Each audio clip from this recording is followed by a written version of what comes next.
آپ کو پاکستان میں ایسے دانشور اور عالی دماغ منصوبہ ساز جا بجا نظر آئیں گے جو پاکستان کے مسائل کی بنیادی وجہ آبادی میں بے پناہ اضافے کو بتائیں گے۔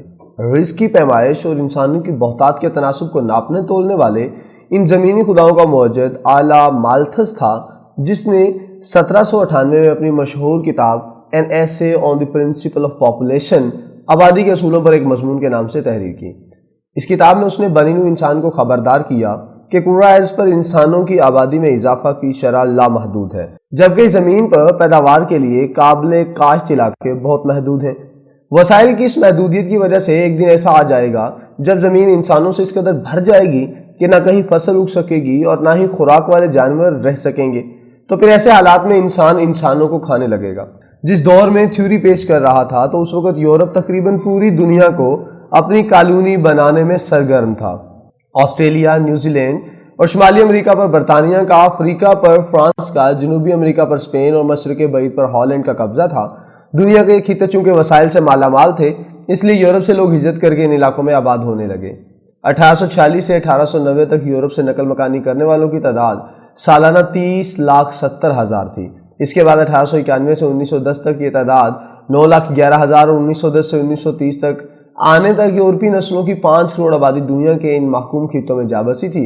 یہ خطے ایسے تھے جو وسائل سے مالا مال تھے، جیسے ہندوستان، جسے سونے کی چڑیا کہا جاتا تھا۔ امریکہ کے دونوں براعظموں میں مالتھس کے اصولوں پر کام کرنے کا ایک خوفناک سنہری طریقہ اختیار کیا گیا کہ وہاں پر موجود ریڈ انڈین آبادیوں کا مکمل قتل عام کر کے انہیں صفحہ ہستی سے ہی مٹا دیا گیا۔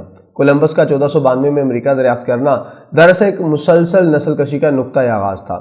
ایک محتاط اندازے کے مطابق شمالی اور جنوبی امریکہ کے براعظموں میں رہنے والے 2 کروڑ ریڈ انڈین قتل کیے گئے۔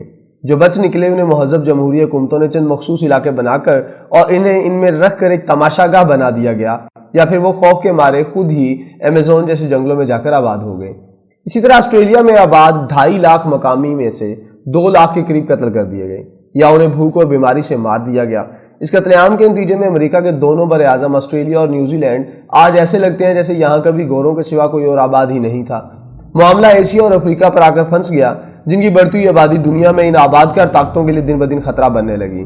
دوسری جانب یورپ میں خاندانی زندگی کے ٹوٹنے، جنسی تعیش پسندی اور انفرادی دوڑنے مانع عمل طریقوں کا چلن عام کر دیا اور یورپ کی آبادی آہستہ آہستہ سکڑنے لگی۔ ایک جانب یورپ کی آبادی کم ہوئی اور دوسری طرف ایشیا اور افریقہ کی آبادی میں مسلسل اضافہ ہو رہا تھا۔